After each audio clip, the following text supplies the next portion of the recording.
Hi friends, I Ankit Parekh. Welcome you to this lecture. આજના લેક્ચરની વાત કરીએ તો એમાં આપણે જે છે એ હાઇડ્રોજન પરમાણુ માટે ઉર્જાની અને ત્રિજ્યાની જે ચર્ચા કરી એના આધારિત હાઇડ્રોજન પરમાણુના વર્ણપટ વિશે જોવાનું છે. આના વિશે આપણે આગળ પણ ચર્ચા કરી છે, લાયમન, બામર, પાશન, બેકેટ, ફંડ. એની સાથેની સરખામણી રીડબર્ગના અચળાંકની મદદથી હું તમને કરાવવાનો છું. બીજી અગત્યની વાત કે મેં લાસ્ટ લેક્ચરમાં તમને કીધું હતું કે આપણે જે છે એ ફક્ત હાઇડ્રોજન પરમાણુ માટે જ નહીં પણ બોરના પરમાણુ મોડેલને અનુસરીને કોઈ પણ પરમાણુ ક્રમાંક ધરાવતા બરાબર હાઇડ્રોજનિક પરમાણુ, હાઇડ્રોજનિક એટલે કેવા તો કે He+, બરાબર Li+2, Be+3 જેની બાહ્યતમ કક્ષામાં ફક્ત એક જ ઇલેક્ટ્રોન રહેલો હોય એના માટે પણ ઉર્જાના સૂત્ર તારવશું. પણ એ પહેલા આ ચેપ્ટરના છેલ્લા જે 2 ટોપિક છે થિયરીના એ આપણે પૂરા કરી લઈએ, પછી એના વિશે પણ આપણે આગળ ચર્ચા કરીએ. તો આજના લેક્ચરમાં આપણે વાત કરવાની છે હાઇડ્રોજન માટે રેખીય વર્ણપટની. આગળના લેક્ચર્સમાં પણ એનું આપણે ડિસ્કશન કર્યું છે. જો હાઇડ્રોજન પરમાણુ માટે રહેલા એની કક્ષામાં રહેલા ઇલેક્ટ્રોન, nમી કક્ષામાં રહેલા ઇલેક્ટ્રોન માટે કુલ ઉર્જાનું સૂત્ર આપણે આ લખ્યું હતું, છેલ્લે તારવ્યું હતું. En બરાબર -me⁴ upon n² 8h²ε0². આ કોની માટે હતું તો કે ભાઈ nમી કક્ષામાં રહેલા ઇલેક્ટ્રોનની કુલ ઉર્જા, જ્યાં n જે છે એ આપણને ખ્યાલ છે કે શું છે તો કે મુખ્ય ક્વોન્ટમ આંક છે. હવે જ્યારે ઇલેક્ટ્રોન ni કક્ષામાંથી nfમી કક્ષામાં સંક્રાંતિ કરે, સંક્રાંતિ યાદ છે ને, ટ્રાન્ઝિશન, બરાબર, ત્યારે બોરના ત્રીજા અધિતર્ક મુજબ EI - EF બરાબર આપણે લખેલું છે HFIF. ટેક્સ્ટબુકમાં અહીંયા ન્યુ લખેલું છે, મેં તમને કીધું ને ન્યુ ની જગ્યાએ હું f લખું છું ફ્રીક્વન્સી, આવૃત્તિ માટે. આ HFIF ને સૂત્રનો કરતા બને EI નું સૂત્ર લખું સામે જે રીતે છે તો એ લખીએ -me⁴ upon ni² 8h²ε0². Minus ની નિશાની સૂત્રની છે, EF નું સૂત્ર લખું તો કે -me⁴ nf² 8h²ε0². ઓકે, હવે જો આ માઇનસ માઇનસ પ્લસ થઈ જશે અને આ માઇનસ થઈ જશે, એટલે આને લખી શકાય me⁴ common, 8 common, h² common, ε0² common, અહીંયા 1/nf² -1/ni². સમજાણું ને? આ માઇનસ માઇનસ પ્લસ થઈ ગયું અને માઇનસ હતો એટલે પાછળ લખ્યું. તો આ HFIF ની વાત થઈ અને આમ લખાય hc/λIF. f બરાબર hc/λ, બરાબર. તો હું અહીંયા 1/λIF ને સૂત્રનો કરતા બનાવું છું તો સૂત્ર કંઈક આવું મળે છે, me⁴ upon અહીંયા નીચે 8h³ c 1/nf² -1/ni². આ 1/λ નું સૂત્ર આવ્યું, જેમાં એને તમે બોહરે આપેલું બામર શ્રેણી વખતે આપેલા સૂત્ર સાથે જો તમે સરખાવશો તો એ આના જેવું કંઈક બનશે. 1/λ r 1/m² -1/n². જ્યાં r જે છે એ રીડબર્ગનો અચળાંક છે, આ થયો r. r ની કિંમત કેટલી આવે છે? r me⁴ upon 8h³ ε0². આ રીડબર્ગના અચળાંક માટેની વાત થઈ. આની જો હું કિંમત શોધવા જઈશ, મારી પાસે m છે, e છે, h, c, ε0 બધાની વેલ્યુ મને આવડે છે. જો હું અહીંયા મૂકી દઈશ તો r મને મળશે 1.097 × 10⁷ મીટર ઇન્વર્સ. શું થઈ ગયું ભાઈ? આ તો કે આ થઈ ગયું રીડબર્ગનો અચળાંક.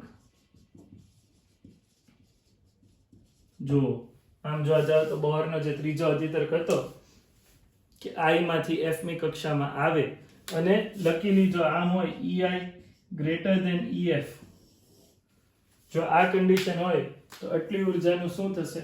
ઉત્સર્જન થશે, અથવા તમે એમ કહી શકો કે લેમ્ડા તરંગ લંબાઈનું ઉત્સર્જન થશે. જો EI લેસ ધેન EF હશે તો એટલી તરંગ લંબાઈનું કે એટલી આવૃત્તિ ધરાવતા તરંગનું શોષણ થશે. ઓકે, હવે લાયમન બામર પાશ્ચન બ્રેકેટ ફંડ શ્રેણી આના ઉપરથી કઈ રીતે મળી આ તમે લખી લો. એટલે પાછો હું જે વર્ણપટ મેં ડ્રો કરેલો હતો એ કરી દો. જો યાર, આ ટેક્સ્ટ બુકનો જે ડાયાગ્રામ છે અહીંયા, એની સાથે તમે મેં સમજાવેલો ડાયાગ્રામ કમ્પેર કરો તો કે આ ન્યુક્લિયસ થઈ ગયું, આ n is equals to 1 ground state, n is equals to 2, n is equals to 3, n is equals to 4, n is equals to 5 અને આ n is equals to 6. બરાબર. આની સાથે આપણે કમ્પેર કરીએ તો આ શ્રેણીઓ કઈ છે? K L M N O P. આખું રિપીટ કરું છું, આપણે પહેલા કરેલું. આને કહેવાય છે ધરા અવસ્થા. બરાબર. n is equals to 2 ને કહેવાય છે પ્રથમ ઉત્તેજિત અવસ્થા.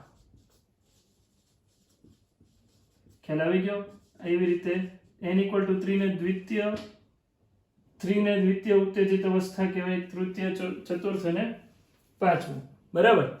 હવે તો કે જ્યારે તમારો ઇલેક્ટ્રોન જે છે એ કઈ કક્ષામાંથી, તો કે એ આપણે લખીએ 2 માંથી 1 માં આવે. ક્યાંથી ક્યાં આવે? 2 માંથી 1 માં. 2 માંથી 1 માં મોટા ક્વોન્ટમ નંબરમાંથી નાના ક્વોન્ટમ નંબરમાં આવે ત્યારે ઉર્જાનું ઉત્સર્જન કરે. જોઈ લો અહીંયા 2 માંથી 1 માં જતી વખતે નીચે જે એરો આવે છે. પછી આ 3 માંથી 1, 4 માંથી 1, 5 માંથી 1, 6 માંથી 1, આ દરેક વખતે ઉર્જાનું ઉત્સર્જન કરશે. તો આ કે આલ્ફા રેખા, કે બીટા રેખા, કે ગામા, કે ડેલ્ટા, કે ઈટા. ખ્યાલ આવી ગયો ને? તો આ જે શ્રેણી બની, બરાબર, આ જે શ્રેણી બની હું અહીંયા લખું, આ રબ કરી દઈએ અથવા થોડું કામ ઉપર લઈ લો. તો આ જે શ્રેણી બની છે અહીંયા ઉત્સર્જનની, એને આપણે નામ આપ્યું છે લાયમન શ્રેણી. કઈ શ્રેણી? લાયમન શ્રેણી. મેં કીધું એમ આગળના લેક્ચરની વાત રિપીટ કરું છું. ચાર્ટ જોઈ લો તમે ટેક્સ્ટ બુકનો. આ જ વસ્તુ છે, નીચે ઉતરતી બધી રેખાઓ, અહીંયા નીચે લાયમન લખેલું છે. હવે એવી જ રીતે અહીંયા તમે જોશો n is equals to 2 માં આવતું હોય, બરાબર, તો એને H શ્રેણી કહેવાય છે અથવા બામર શ્રેણી. આ H આલ્ફા, H બીટા, અહીંયા H sorry, H gamma, H delta. આ કઈ શ્રેણી? તો કે બામર શ્રેણી. બરાબર. 5 થી 2 માં આવે, 4 થી 2 માં આવે, 3 થી 2 માં આવે. મોટા ક્વોન્ટમ નંબરમાંથી નાના ક્વોન્ટમ નંબરમાં આવતી વખતે ઉર્જાનું ઉત્સર્જન અને નાના ક્વોન્ટમ નંબરમાંથી મોટા ક્વોન્ટમ નંબરમાં જતી વખતે ઉર્જાનું શોષણ, જે તે તરંગ લંબાઈ છે એનું શોષણ થાય છે. બરાબર. ક્યારે? 2 થી 5 માં જતી વખતે શોષણ, 5 થી 2 માં ઉત્સર્જન. કઈ શ્રેણી? બામર શ્રેણી. જો ડાયાગ્રામમાં બામર શ્રેણી પણ છે. હવે એવી જ રીતે બધી નથી કરતો હું, લાયમન બામર થઈ ગઈ. હવે આપણે પાશ્ચન ક્યાં આવે? તો કે n is equals to 3 માં. હાલો, આવી રીતે. તો આને m શ્રેણી કહેવાય. આ જે છે ને આ, બરાબર, આ એને l શ્રેણી પણ કહેવાય. બે યાદ રાખજો, શબ્દો અલગ છે. લાયમન શ્રેણી જે k શ્રેણી કહેવાય છે. ly કરેલું હોય તો એ k શ્રેણી, અને બામર શ્રેણી h, બરાબર, તો એ l શ્રેણી કહેવાય. l શ્રેણી અને ly અલગ છે. ly is for લાયમન, એને k શ્રેણી કહેવાય. બરાબર. અને h બામર માટે ભલે આપણે હાઇડ્રોજનનો h યુઝ કરતા હોય પણ એને l શ્રેણી પણ કહેવાય. એટલે h alpha, h beta, h gamma ને l alpha, l beta, l delta પણ કીધેલું હોય છે, યાદ રાખજો. હવે બામર શ્રેણી પછી આ કઈ થઈ ગઈ શ્રેણી? તો કે પાશ્ચન શ્રેણી. અને આપણે કહીએ m alpha, m beta, m gamma, અને આ શ્રેણીને નામ આપ્યું પાશ્ચન શ્રેણી. બરાબર. એવી રીતે અહીંયા જે છે આ બ્રેકેટ શ્રેણી, બરાબર, અને છેલ્લે ફંડ. ક્લિયર છે એટલું ભાઈ બધાને? તો કે આ જે છે એ n alpha, n beta, o alpha. Done. જોઈ લો અહીંયા પણ એ જ કરેલું છે. હવે ઉર્જાના ગેપની વાત કરું તો કે અહીંયા જે ઇલેક્ટ્રોન રહેલો હોય ને, અહીંયા એની ઉર્જા -13.6 eV હોય. અહીંયા જે ઇલેક્ટ્રોન હોય એની ઉર્જા -3.4 eV હોય.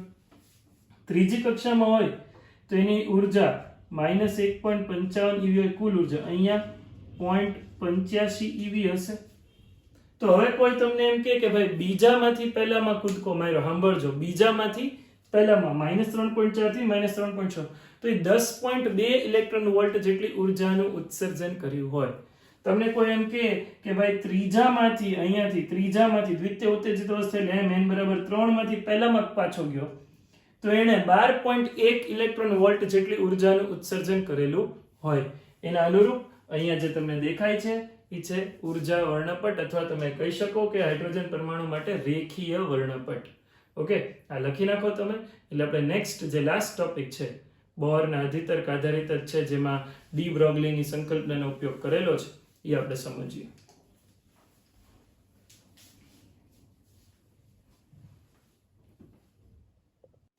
જો યાર, હવે લાસ્ટ ટોપિક આજે આપણે તો બાકી છે, જે છે બોહરના ક્વોન્ટમીકરણની બીજી સ્વીકૃતિ માટે ડી બ્રોગલીની સમજૂતી.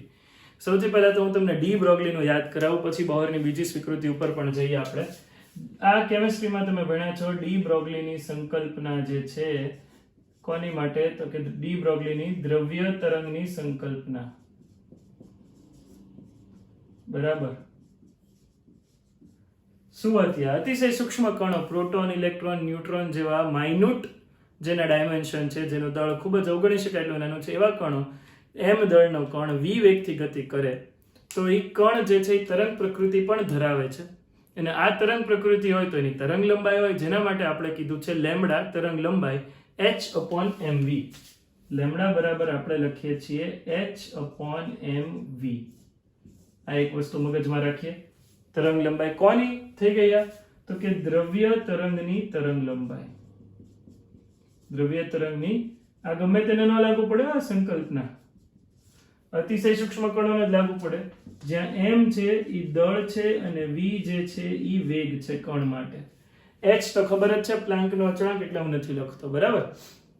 આગળ વધીએ તો કે બીજી સ્વીકૃતિ શું હતી? પહેલી જે સ્વીકૃતિ હતી, પહેલો અધિતર્ક, પહેલું પોસ્ચ્યુલેટ એ હતું કે ઇલેક્ટ્રોન કોઈ ગમે તે કક્ષામાં ગતિ નથી કરતા, સ્થાયી કક્ષામાં ગતિ કરે છે.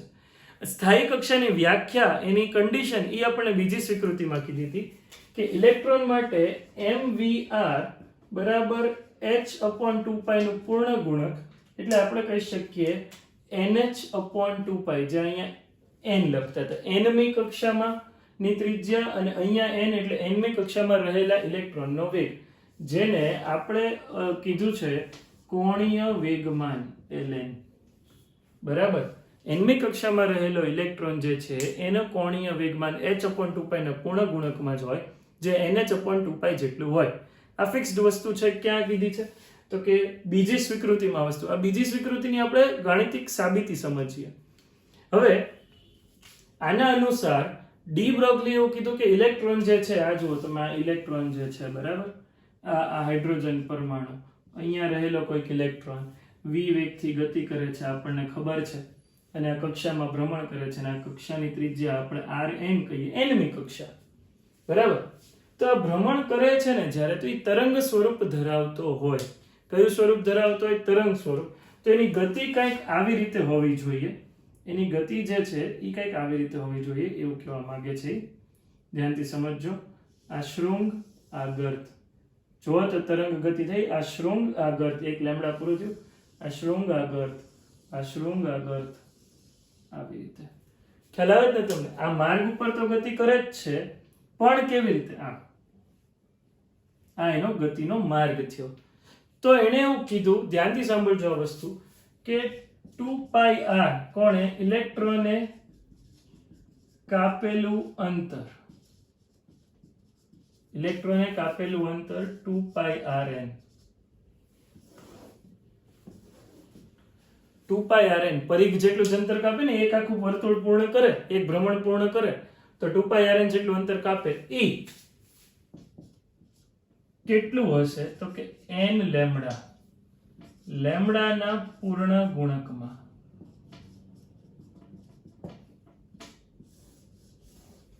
આ જે બેઝિકલી n લેમ્બડા અંતર છે ને, વ્યતિકરણની કન્ડિશન છે. વ્યતિકરણ તમે જ્યારે તરંગ પ્રકાશશાસ્ત્ર ભણશો એમાં તમને આવશે. એટલે અત્યારે હું તમને સહાયક વ્યતિકરણ અને વિનાશક વ્યતિકરણની કન્ડિશન સમજાવું તો એ વ્યર્થ છે. લેમ્ડા બરાબર h upon mv પણ તમારે ડ્યુઅલ નેચરમાં વિકિરણના દ્વૈત સ્વભાવમાં ભણવાનું આવશે જ તે, બરાબર. આ તમારે કેમિસ્ટ્રીમાં આવી ગયું છે એટલે મેં એનો રેફરન્સ આપ્યો તમને. પણ 2πr n upon બરાબર is equals to n lambda કેમ થશે એની સમજૂતી હું તમને અત્યારે નહીં આપી શકું. એ સહાયક વ્યતિકરણની શરત છે, બરાબર. એણે એવું કીધું ડી બ્રોગલીએ કે આ જે છે ને 2πr બરાબર n લેમ્ડા જેટલું થવું જોઈએ, એની સ્વીકૃતિની સાબિતી. અત્યારે ટેમ્પરરીલી આ યાદ રાખો, જ્યારે હું તમને તરંગ પ્રકાશશાસ્ત્ર ભણાવીશ ત્યારે પાછું આ કન્ડિશન આપણે ડિસ્કસ કરશું. હવે mvrn બરાબર nh/2π સાબિત કરીએ. દ્રવ્ય તરંગની સંકલ્પના શું છે? લેમ્ડા બરાબર h/mv. તો જ્યાં તમને લેમ્ડા દેખાય ત્યાં h/mv સબસ્ટિટ્યુટ કરીએ તો 2πrn બરાબર n h/mv. કોને સૂત્રનો કરતા બનાવું છું હું?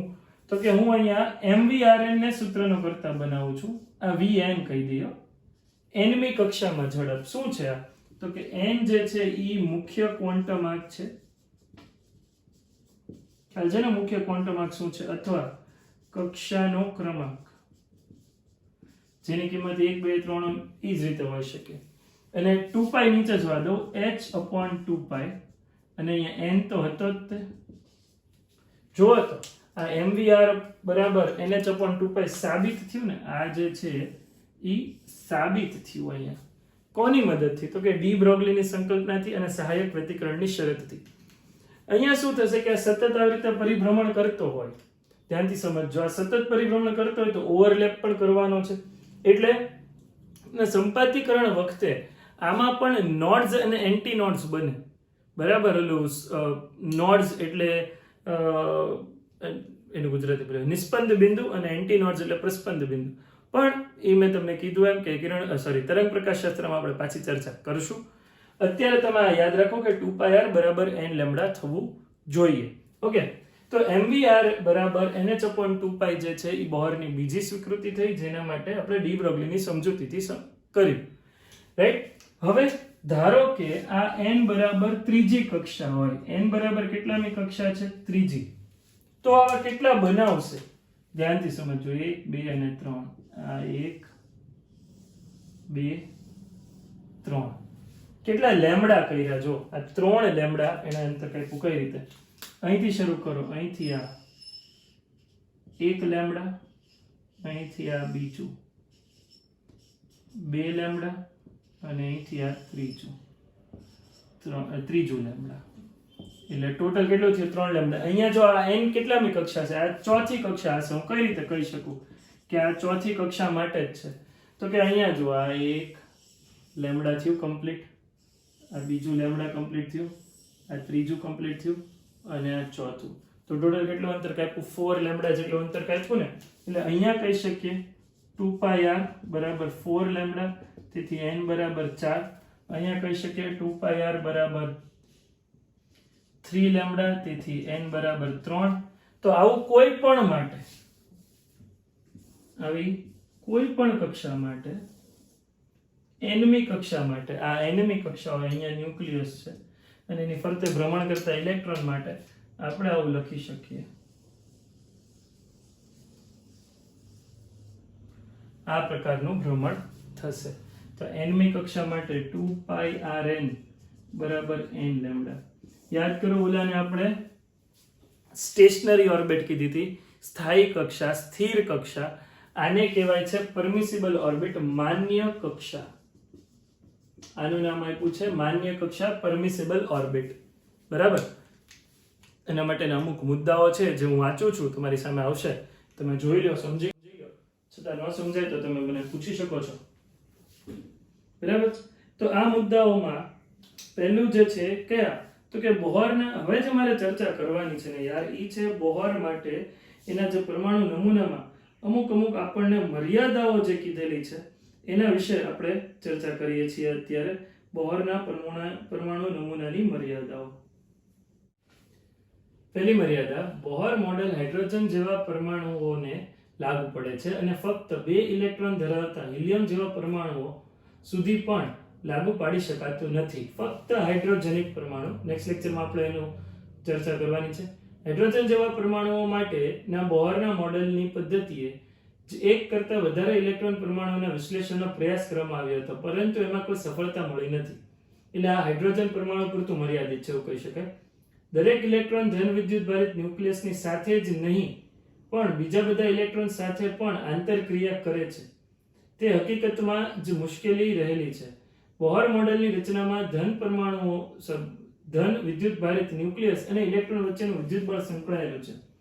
તે બહુ ઇલેક્ટ્રોન એટલે મલ્ટી ઇલેક્ટ્રોન સ્ટ્રક્ચર પરમાણુમાં અનિવાર્યપણે દેખાતા ઇલેક્ટ્રોન વચ્ચેના વિદ્યુતબળનો સમાવેશ કરતું નથી. કેમ કે હાઇડ્રોજનમાં તો યાર એક જ હતું ને.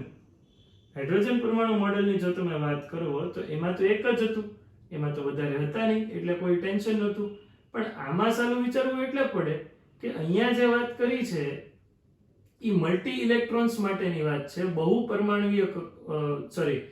બહુ ઇલેક્ટ્રોન, એક કરતા વધારે ઇલેક્ટ્રોન આવેલા હોય એની માટેની ચર્ચા જો કરવી હોય તો હાઇડ્રોજન પરમાણુ જે છે એ વેલિડ સોર્સ નથી. એનું જે પરમાણુ મોડેલ છે એ વેલિડ, ઈ કોના પૂરતું મર્યાદિત છે? ફક્ત એક ઇલેક્ટ્રોન, જેની બાહ્યતમ કક્ષામાં એક જ ઇલેક્ટ્રોન હોય એવા પૂરતું જ મર્યાદિત છે, એનાથી વધારે માટે એપ્લિકેબલ નથી.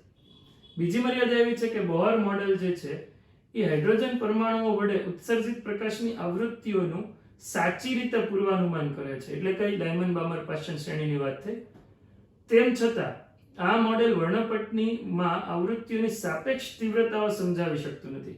સાપેક્ષ તીવ્રતા એટલે ડાયમંડ કરતા બામરની તીવ્રતા કેમ વધારે છે કે ઓછી છે એના વિશે સમજાવી શકાતું નથી. ઇન્ટેન્સિટી, તીવ્રતા, એનર્જી પર યુનિટ એરિયા પર યુનિટ ટાઈમ, એકમ ક્ષેત્રફળ દીઠ એકમ સમયમાં ઉત્સર્જાતી ઉર્જા જે છે એ આ સમજાવી શકતું નથી. બીજું તો કે હાઇડ્રોજનના ઉત્સર્જન વર્ણપટમાં કેટલીક દ્રશ્ય આવૃત્તિઓની તીવ્રતા ઓછી છે અને બીજાની તીવ્રતા વધુ છે, એટલે એ સાપેક્ષ તીવ્રતા થયું. શા માટે? તો કે પ્રાયોગિક અવલોકન દર્શાવે છે કે કેટલીક સંક્રાંતિઓ અન્ય કરતા વધારે માનીતી, ફેવર્ડ એ થવા માટેની સંખ્યા, એની ઇન્ટેન્સિટી વધારે છે. બોહરનું મોડેલ આ તીવ્રતાના જે અનુમાનો સમજાવી શકવા માટે સશક્ત નથી. લાસ્ટ, બોહરનું મોડેલ પરમાણુનું મનોહર ચિત્ર રજૂ કરે છે અને તેને જટિલ પરમાણુઓ માટે લાગુ પડી શકાતું નથી. જટિલ એટલે કોમ્પ્લેક્સ, બરાબર. હાઇડ્રોજન પૂરતું ઠીક છે. એના માટે ક્વોન્ટમ યંત્રશાસ્ત્ર આધારિત મૂળભૂત રીતે અલગ પડતા નવા ઉપયોગ જે છે એ કરવો પડે છે, બરાબર. પણ જેના વિશે આપણે અત્યારે ચર્ચા નથી કરતા. તો આ સાથે તમારી ટેક્સ્ટ બુકની થિયરી જે છે એ કમ્પ્લીટ થાય છે. પણ મેં તમને કીધું એમ કે મારે તમને ઘણું બધું આમાં અમુક એક્સ્ટ્રા કરાવવાનું છે, બરાબર, જે આપણે આવતા લેક્ચર્સમાં સમજશું. ટેક્સ્ટ બુકના અને ઉદાહરણના બધા દાખલા તથા જૂની ટેક્સ્ટ બુકના દાખલા અને પ્રીવિયસ યર નીટ અને JEE પૂછાયેલા પ્રશ્નો પણ આપણે આવતા 3 લેક્ચરમાં કવર કરી લેશું, જેથી આ ચેપ્ટર તમારે કમ્પ્લીટલી જે છે એ અનફોલ્ડ થઈ શકે, બરાબર. ચલો, તો see you next time. By.